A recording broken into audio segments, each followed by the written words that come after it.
अस्सलामुअलैकुम फ्रेंड्स, आप मेरे चैनल पर पहली बार आए हैं तो प्लीज़ मेरे चैनल को ज़्यादा से ज़्यादा सब्सक्राइब कीजिए, लाइक कमेंट और शेयर कीजिए। एक गांव में एक धनी किसान रहता था। किसान बड़ा नेक, ईमानदार और मेहनती था। वह प्रतिदिन नियम से अपने खेतों पर जाता और दिन भर काम करता। उसके पास खेती की बहुत ज़मीन थी, पर उसके सेवक खेती करते थे। किसान अपने सेवकों के साथ बहुत अच्छा व्यवहार करता था और सुख दुख में उनका साथ देता था। अंततः उसके सेवकों के साथ ही गांव के अन्य लोग भी उसका बहुत सम्मान करते थे। किसान बड़ा न्यायप्रिय था। गांव में जब भी कभी पंचायत होती तो गांव वाले किसान को ही सरपंच बनाते थे। धनी किसान के एक बेटा था, जारुल। जारुल बहुत सुंदर, हष्ट-पुष्ट शरीर वाला था। उसका रंग गोरा, सीना चौड़ा और पूरे शरीर कदावर था। 20 वर्ष के जारुल पर गांव की सारी लड़कियां मोहित थीं और मन ही मन कामना करती थी कि जारुल उन्हें अपने पति रूप में मिल जाए। इन्हीं लड़कियों में एक थी मोहिनी। मोहिनी रंग रूप में तो सुंदर थी, किंतु वह बड़ी कर्कश थी, बड़ी जिद्दी लड़की थी और मन में जो कुछ ठान लेती उसे पूरा करके ही दम लेती थी।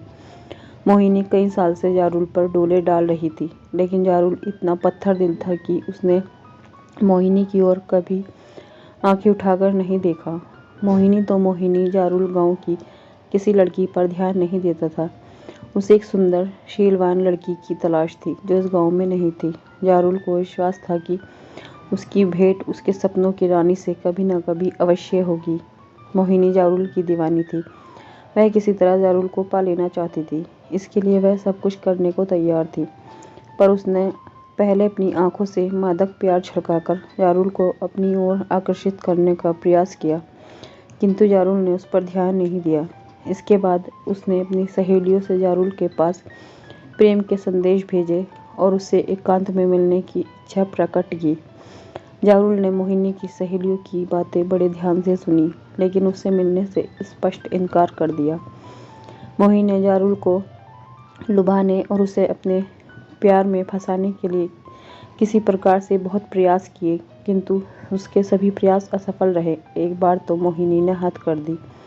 जारुल अपने पिता के खेतों में से लौट रहा था। शाम हो चुकी थी और रात का अंधेरा तेजी से बढ़ रहा था। जारुल खेती की पगडंडियों पर चलता हुआ तेजी से अपने गांव की तरफ बढ़ रहा था। उसका गांव अभी कुछ देर था। अचानक सुनसान रास्ते पर मोहिनी प्रकट हुई और उससे लिपट गई। उस समय उसने भरपूर श्रृंगार किया था और भड़कीले कपड़े पहने थे। जारुल घबरा गया। उसने मोहिनी को अपने शरीर से अलग करने का बहुत प्रयास किया, किंतु मोहिनी थी कि उसे छोड़ ही नहीं रही थी। जारुल उसका एक हाथ अलग करता तो मोहिनी दूसरा हाथ उसकी गर्दन में डाल देती और दूसरा हाथ हटाता तो पहले हाथ से उसको जकड़ लेती। मोहिनी की स्थिति पागलों के समान हो रही थी। वह जारुल को बराबर अपनी ओर खींच रही थी। जारुल ने जब देखा कि मोहिनी उसे किसी तरह छोड़ने को तैयार नहीं है, तो उसने मोहिनी को अपने से अलग किया और उसे दूर करने के लिए एक जोरदार धक्का दिया। जारुल के धक्के से मोहिनी दूर जा गिरी। मोहिनी अपने रंग रूप का अपमान सहन न कर सकी और उसने उसी समय बदला लेने का निश्चय कर लिया। मोहिनी ने अपने कपड़े फाड़ दिए और बाल बिखेर लिए। जोर जोर से चिल्लाने लगी। मोहिनी जारुल पर अपनी इज्जत लूटने का आरोप लगा रही थी। मोहिनी की चीख पुकार सुनकर राह चलते गांव के कुछ लोग आ गए। सबने मोहिनी के अस्त व्यस्त कपड़े देखे और उसकी स्थिति देखी तो उन्होंने उसकी बातों पर विश्वास कर लिया। मोहिनी सुंदर तो थी ही, जारुल भी युवा था। अंततः मोहिनी की चाल सफल हो गई। जारुल किसी से कुछ नहीं बोला और चुपचाप घर आ गया। रात भर में ये बात पूरे गांव में फैल गई। गांव के कुछ लोग ऐसे थे जो मोहिनी को अच्छी तरह जानते थे। इनमें मोहिनी की सहेलियों के घर वाले भी थे, जिनसे मोहिनी जारुल तक अपने प्रेम संदेश भिजवाती थी। ये लोग जारुल का पक्ष ले रहे थे, किंतु मोहिनी ने अपना जाल इस तरह फैलाया कि गांव के अधिकतर लोग उसी का पक्ष ले रहे थे और जारुल को भला बुरा कह रहे थे। ये बात धनी किसान तक भी पहुंच चुकी थी। वह जारुल को अच्छी तरह जानता था, लेकिन वह सीधे अपने बेटे की कोई सहायता नहीं कर सकता था। ऐसे मामले में हमेशा से जो होता रहा है वही हुआ और अगले दिन पंचायत बैठ गई। गांव वालों को धनी किसान पर बहुत विश्वास था। बेटे का मामला होते हुए भी उन्होंने धनी किसान को ही सरपंच बनाया। अगले दिन गांव के चौपाल पर सरपंच पंचायत बैठी। इस पंचायत में गांव के सभी लोग एकत्रित हुए। मामला मोहिनी से जुड़ा हुआ था। गांव की स्त्रियां भी इस पंचायत में बड़ी संख्या में आ गई। पंचायत में एक तख्त पर 4-5 पंच बैठे थे और उनके बीच धनी किसान सरपंच बनकर बैठा था। हमेशा प्रसन्न रहने वाला धनी किसान आज दिल से दुखी था। वह जानता था कि उसका बेटा जारुल निर्दोष है, लेकिन उसे पंचों की राय के अनुसार न्याय करना था। पंचों ने सबसे पहले मोहिनी को बुलाया और उसकी सारी बातें बताने को कहा। मोहिनी ने सबसे पीछे बैठी थी, अपने स्थान से उठी और पंचों के सामने आकर फपक फपक कर रोने लगी। पंचों ने उसे ढांढस बंधाया और न्याय करने का आश्वासन दिया। निडर होकर सच्चाई बयान करने को कहा। मोहिनी कुछ देर चुपचाप खड़ी रही। इसके बाद उसने जारुल की तरफ संकेत करते हुए बताया कि शाम को दिशा मैदान से लौट रही थी। रात का अंधेरा धीरे धीरे बढ़ रहा था। ऐसे में न जाने कहां से जारुल आ गया और सुनसान क्षेत्र में अकेला पाकर उसे पकड़ लिया। बुरी नीयत से उसके साथ छेड़छानी करने लगा। उसके मना करने पर वह क्रोधित हो गया और जोर जबरदस्ती पर उतर आया। उसने उसके कपड़े फाड़ डाले और उसके बाद मोहिनी ने आगे की बात जानबूझकर अधूरी छोड़ दी और पुनः सिसकने लगी। उसने सिसकते हुए उन लोगों के नाम भी बता दिए जिन्होंने उसे पिछली रात अस्त व्यस्त हालत में देखा था। मोहिनी ने पंचों को बैठने के लिए कहा और एक एक करके उन लोगों को गवाह के रूप में बुलाना आरंभ किया जिन्होंने मोहिनी को अस्त व्यस्त स्थिति में देखा था। पहले गवाह ने बताया कि पिछले दिन जब वह अपने खेत से लौट रहा था तो उसे शाम हो गई थी और रात का अंधेरा बढ़ रहा था। इसी समय उसने देखा कि मोहिनी जमीन पर अस्त व्यस्त स्थिति में पड़ी है और चीख चीख कर जारुल पर इज्जत लूटने का आरोप लगा रही है। जारुल वहीं पर खड़ा था लेकिन कुछ बोल नहीं रहा था। पहले गवाह के बाद दूसरे, तीसरे और फिर चौथे गवाह को बुलाया गया। सभी के बयान पहले गवाह के समान थे। सभी ने एक ही बात बताई कि मोहिनी अस्त व्यस्त स्थिति में जमीन पर पड़ी थी और चीख चीख कर जारुल पर इज्जत लूटने का आरोप लगा रही थी।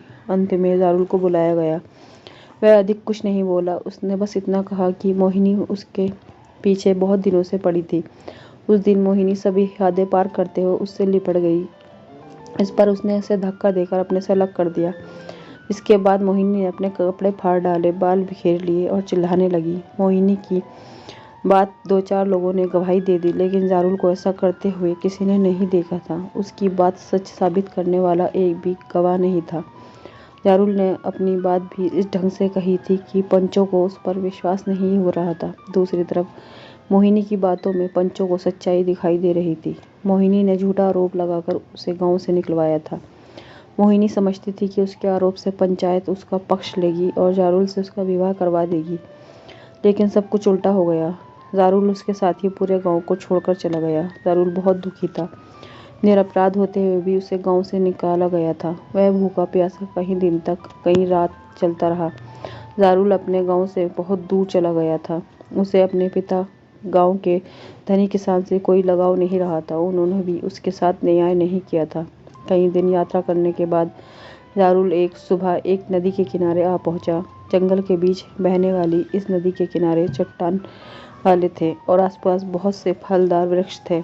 जारुल को यह स्थान अच्छा लगा और उसने यहाँ कुछ समय रहने का निश्चय किया। उसने आसपास के वृक्षों के फल तोड़कर खाए और नदी का पानी पीकर एक चट्टान पर लेट गया। जारुल बहुत थका हुआ था।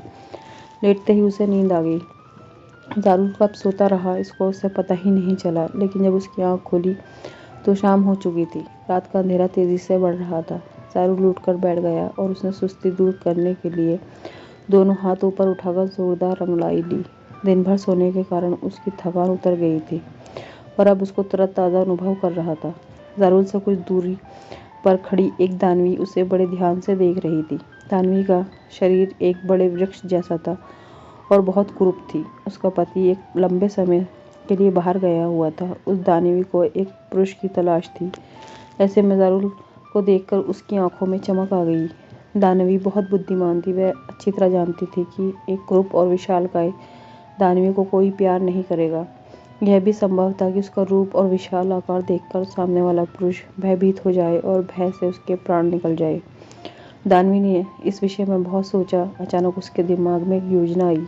दानवी ने अपने दानवी शक्ति से अपना रूप बदला और 16 वर्ष की सुंदर, रूपवान, गोरी, गहरे शरीर वाली युवती बन गई। उस समय उसे जो भी देख लेता उस पर मोहित हो जाता। इसके साथ ही दानवी ने अपनी शक्ति से एक तेंदुआ उत्पन्न किया और बचाओ बचाओ चीखने लगी। ज़ारुल अभी उठकर बैठा ही था कि उसके कानों से किसी युवती की बचाओ बचाओ की आवाज़ टकराई। ज़ारुल खड़ा हो गया। उसने अपने चारों ओर सावधान होकर दृष्टि दौड़ाई। ज़ारुल ने जो कुछ देखा तो देखता ही रह गया। उससे कुछ दूरी पर एक अंधी सुंदरी भयभीत खड़ी थी। एक कदावर तेंदुआ उस पर हमला करने जा रहा था। ज़ारुल ताकतवर और साहसी था। उसने पल भर में तेंदुए से टकराने का निर्णय ले लिया और दौड़ते हुए तेंदुए से जा भिड़ा। तेंदुआ बड़ा चालाक और ताकतवर था। उसने ज़ारुल पर पंजे मारने उसका गला अपने मुंह में भरने का प्रयास कर रहा था। ज़ारुल बड़ी फुर्ती से उसके साथ वार बचा रहा था। दोनों में बहुत देर तक लड़ाई चलती रही। दानवी दूर खड़ी ज़ारुल की बहादुरी देख रही थी। ज़ारुल और तेंदुआ को लड़ते लड़ते कई घंटे हो गए, लेकिन कोई भी अपनी हार मानने के लिए तैयार नहीं था। अचानक ज़ारुल के हाथ में तेंदुए की पूंछ आ गई। उसने अपने दोनों हाथों से तेंदुए की पूंछ पकड़ी और उसे चारों ओर कई चक्कर घुमाकर एक ओर फेंक दिया। बेचारा तेंदुआ इसके लिए तैयार नहीं था। वह नदी के किनारे की एक चट्टान पर गिरा और भाग निकला। तेंदुए के जाने के बाद ज़ारुल ने दानवी की ओर देखा तो देखता ही रह गया। दानवी उसे स्वर्ग की अप्सरा के समान सुंदर लगी। वह स्वांग सुंदरी और ज़ारुल को प्यार भरी नज़रों से देख रही थी। अचानक दानवी ने आगे बढ़कर ज़ारुल से कुछ खाने पीने का आग्रह किया।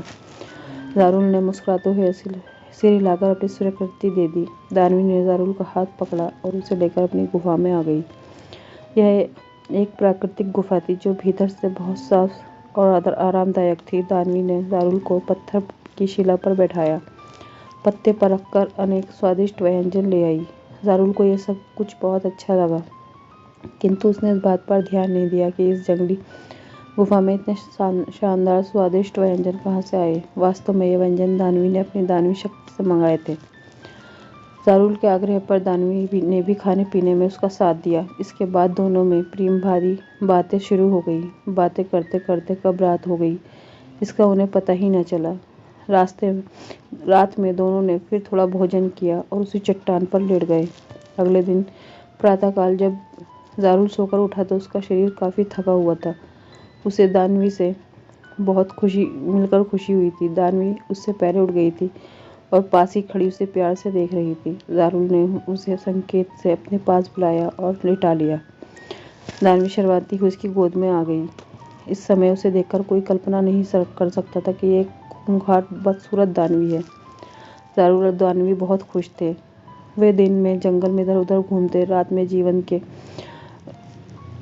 से खुशी से सो जाते। ज़ारुल दानवी के प्यार में इतना डूबा हुआ था कि उसने उससे ये भी नहीं पूछा कि वह कौन है या अकेली कैसे रहती है, स्वादिष्ट भोजन कहाँ से लाती है।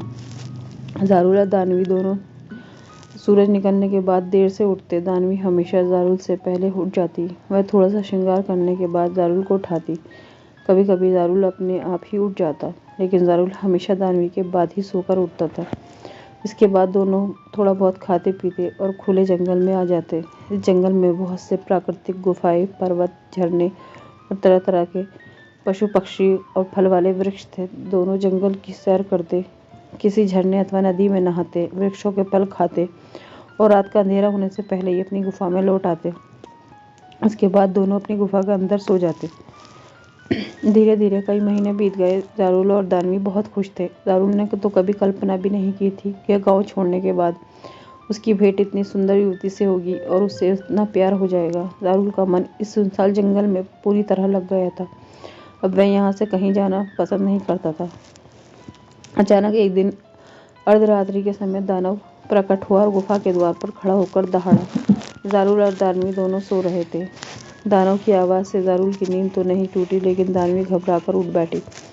उसने दानव की आवाज़ पहचान ली थी। खतरा सिर पर था। दानव कभी भी गुफा के भीतर आ सकता था। ऐसी स्थिति में ज़ारुल की मौत निश्चित थी। दानवी अपने दानव को अच्छी तरह जानती थी। वह किसी भी कीमत पर मानव को जिंदा नहीं छोड़ता और फिर अपनी दानवी के साथ जीवन का सुख लूटने वाले के जीवित छोड़ने का प्रश्न ही नहीं उठता था। दानवी ने पल भर में ही सब कुछ तय कर लिया और उसने अपनी दानवी शक्ति से पुनः विशाल शरीर धारण किया और सोते हुए ज़ारुल को अचेत करके गुफा के भीतर एक सुरक्षित स्थान पर छिपा दिया और गुफा के द्वार पर आ गई। दानव लंबे समय बाद लौटा था। दानवी ने उसे देखते ही अपने सीने से लगा लिया और गुफा के भीतर ले आई। दानवी पूरी तरह सामान्य लग रही थी। दानव ने उस पर किसी प्रकार का शक नहीं किया और उससे थोड़ी बहुत छेड़खानी करने के बाद सो गया। दानवी अपने दानव के साथ कुछ समय तक लिपटी हुई इस प्रकार पड़ी रही मानो वह भी उसके साथ सो रही हो, किंतु वह सो ही नहीं थी। जैसे ही दानव की गहरी नींद के खर्राटे बजने लगे, दानवी उठी और जारुल के पास पहुंच गई। उसने जारुल को एक छोटे बच्चे के समान अपने कंधे पर लादा और गुफा के बाहर आ गई। दानवी को जंगल की सभी गुफाओं की जानकारी थी। उसने अपनी गुफा से काफी दूरी की एक गुफा में ले जाकर जारुल को लिटाया और दानव के पास वापस आ गई। दानवी ने चलते समय नई गुफा के द्वार पर एक बड़ा पत्थर रख दिया था, जिससे जारुल जंगली हिंसक जीवों से बचा रहे। दानव 3 दिन और 3 रात तक सोता रहा। चौथे दिन वह दोपहर के बाद उठा और दानवी को प्यार करने के बाद फिर सो गया। इस बीच दानवी अपनी गुफा में ही रही। वह जानती थी कि दानव लंबे समय बाद लौटा है, उसे कभी भी उसकी जरूरत पड़ सकती है। दानव चौथे दिन अर्धरात्रि के बाद पुनः उठा और दानवी को प्यार करने के बाद गुफा से बाहर निकला और जंगल में खो गया। दानव को जंगली जीवों का मांस खाने की आदत थी।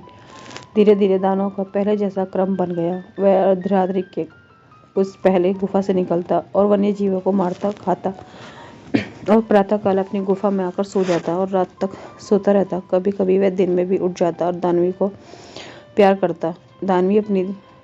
दानव अपनी दानवी को बहुत प्यार करता था, लेकिन दानव और जारुल के प्यार में बहुत अंतर था। दानव अपने शरीर की भूख मिटाने के लिए दानवी से प्यार करता था और जारुल का प्यार दानवी के शरीर से नहीं उससे प्यार करता था। दानवी जारुल को दिल से प्यार करने लगी थी। उसकी दिनचर्या अब बदल गई थी। वह अर्धरात्रि में दानव के जाने के बाद अपनी गुफा से निकलती और जारुल के पास पहुंच जाती। यहाँ आकर वह 16 वर्ष की सुंदरी बन जाती और रात भर जारुल के पास रहती और सुबह होते ही जारुल को अचेत करके दानव को लौटने से पहले ही अपनी गुफा में आ जाती। धीरे धीरे कई दिन हो गए। सब कुछ बिना किसी बाधा के ठीक ठाक चल रहा था। एक दिन दानव को रात में भोजन की तलाश में अधिक भटकने बिना बड़ा शिकार मिल गया। उसने भरपेट खाया और प्रातःकाल होने से पहले ही अपनी गुफा में वापस आ गया। दानवी जारुल के पास थी। दानव को गुफा में दानवी नहीं मिली। दानव गुफा के बाहर निकला और अपनी दानवी को बहुत ढूंढा, लेकिन वह नहीं मिली। दानव गुफा में पुनः वापस आ गया और लेट गया। प्रातःकाल होते ही दानवी वापस आ गई। उसने गुफा में दानव को पड़े देखा तो कुछ भयभीत हुई, लेकिन शीघ्र ही उसने अपने पर नियंत्रण किया और सामान्य दिखाई देने लगी। दानव ने दानवी की ओर देखा। दानवी ने उससे नजरें चुरा रही थी। इससे दानव को कुछ शक हुआ, लेकिन उसने कुछ कहा नहीं और आंखें बंद करके लेट गया। दानवी भी उसके पास आकर लेट गई और अर्धरात्रि तक उसके पास पड़ी रही। अर्धरात्रि होते ही हमेशा की तरह दानव उठा और गुफा से बाहर निकल गया, किंतु वह अधिक दूर नहीं गया, बल्कि गुफा से कुछ दूर जाकर एक मोटे वृक्ष के पीछे खड़े होकर छिप गया। दानवी को इसकी जानकारी नहीं थी। उसने दानव के जाने के बाद 16 वर्ष की सुंदरी रूप धारण किया और जारुल की गुफा की ओर चढ़ पड़ी। दानव ने दानवी का नया रूप देखा तो उसका शक पक्का हो गया। उसने दानवी से कुछ नहीं कहा और उसके पीछे पीछे चल पड़ा। दानवी सीधी जारुल की गुफा में पहुंची और उसने जारुल को उठाया। आज उसका इरादा जारुल को सब कुछ साफ साफ बता देने का था। आज वह जारुल को बताने आई थी कि वह दानवी है और उसका दानव बाहर से लौट आया है। दानव बहुत खतरनाक है, वह जंगल छोड़कर कहीं दूर चला जाए। जारुल ने उठते ही दानवी को अपने पास बुला लिया और उससे बातें करने लगा। दानवी ने उसे अपने से अलग किया, किंतु जारुल ने उसे पकड़ रखा था। वो उसे छुड़ा न सकी। इस समय दानव प्रकट हुआ और उन दोनों को और बढ़ा। दानव का उग्र और भयानक रूप देखकर दानवी और जारुल दोनों के होश उड़ गए। दानव बहुत क्रोध में था, वो कुछ भी कर सकता था। अचानक दानवी के मन में न जाने क्या आया कि उसने दानवी का विशाल रूप धारण किया और जारुल को कंधे पर लादकर गुफा के बाहर आ गई। जारुल ने दानवी का असली रूप देखा तो हतप्रभ रह गया। उसने दानवी की प्रेम कहानी कुछ कुछ समझ में आने लगी। दानवी के पीछे पीछे दानव भी गुफा के बाहर आ गया और उसने जारुल को छीनने का प्रयास करने लगा। दानवी जानती थी कि वह जारुल को लेकर कहीं भी भाग नहीं सकती। यदि जारुल दानव के हाथ लग गया तो उसे मार डालेगा। दानवी ने जारुल को एक और हवा में उछाल दिया। जारुल दानव से कुछ दूर जमीन पर गिरा, लेकिन गिरने के पहले ही दानवी ने उसे अपनी दोनों दानवी शक्ति से एक वृक्ष बना दिया। दानव का क्रोध भी अभी शांत नहीं हुआ था। वह वृक्ष बने जारुल की ओर बढ़ा। उसका इरादा इस वृक्ष को तहस नहस कर डालने का था।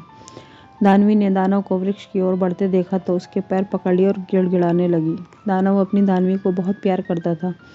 उसने वृक्ष बने जारुल को अभयदान दे दिया और दानवी को भी माफ कर दिया। इसके बाद दोनों ने वह जंगल छोड़ दिया और नए जंगल में जाकर रहने लगे। कहते हैं कि दानवी जारुल के प्यार को कभी भूल नहीं पाई। वह अभी भी एक बरसात का मौसम आरंभ होते ही अपने जारुल के पास आती है और अपनी दानवी का आलिंगन करते ही जारुल खुशी से झूम उठता है।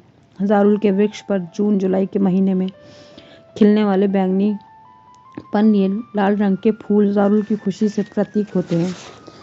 फ्रेंड्स, आपको मेरी कहानी कैसी लगी प्लीज़ कमेंट में बताइए और मेरे चैनल को सब्सक्राइब कीजिए। मेरी कहानी सुनने के लिए आपका बहुत बहुत शुक्रिया। अल्लाह।